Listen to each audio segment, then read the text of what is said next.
Hey guys, this is our last lesson for this week, but we're going to talk about Gaussian elimination. I did post a video on how to do this on the calculator. We will go over that at our Google Meet. That is posted on my Google Slides. So I do want to go over how to do this by hand. This is called Gaussian elimination. You do not have to do this by hand. This is the second half of lesson 7.3. So I'll call it 7.3b. And we're still solving systems of equations. Remember, we have our x, our y, and our z when we're solving. If you look at example 3, you'll notice that the y's are all pluses and minuses, which makes it really convenient for us. So what we are going to do is I'm going to use the first two and add them together to eliminate the y's. So notice I'm just adding this together. 3x, the y's will cancel out, plus 2z is equal to 9. Now, I'm going to do the same thing with the bottom two, because notice those y's will also cancel out, and it makes it very convenient that everything's canceling out. So when I add those, I get 5x, y's cancel out. Ooh, look at here, the z's cancel out, is equal to 5. Now, like we learned on the last lesson in 7.3 at the beginning part, we can just go ahead and solve for x here. I know x is equal to 1.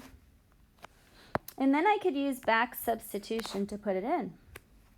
3, well, x was 1 times 1 plus 2z is equal to 9.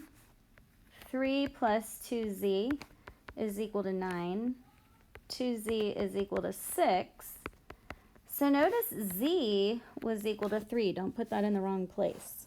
Do not. And then all I have to do is plug it in to find the right one. I always plug it in, or to find the last one. I'm going to just plug it right here in the I'm writing in blue. I'm going to plug it right in here. So I have x, which is 1. We don't know y. We know z is 3 is equal to 6.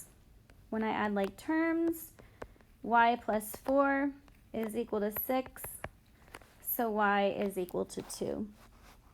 How nifty that we get a 1, 2, 3. All right, we're going to go ahead and try this one. This one's going to be a little different for us because we do have to eliminate, but we have to multiply before we eliminate. So notice these. I could multiply this whole thing through by 2 to make this a positive 2y.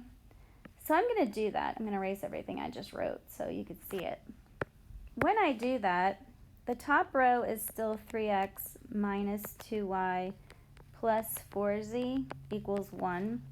And now the bottom row says 2x plus 2y minus 4z equals 6. When I add these down, notice what cancels. I end up just getting 5x equals 7.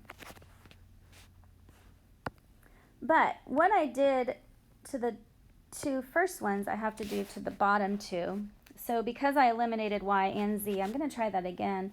This time I'm going to multiply it by 3, so this will be a 3y.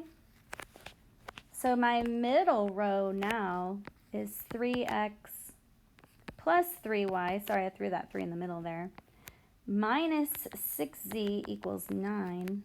And my bottom row is 2x minus 3y minus 6z equals 8. Notice when I add down here, everything cancels again and I get 5x is equal to 17. 8 plus 9 is 17. Well, we have a little bit of a problem. If 5x is equal to 7 and 5x is equal to 17, they're telling us that 7 is equal to 17. Can this happen? No. So in this case, there is no solution. Okay, again, I'm going to post a video on how to do this via calculator. I do want you to learn how to do this on the calculator. We will review that, and you do have a Google Forms quiz.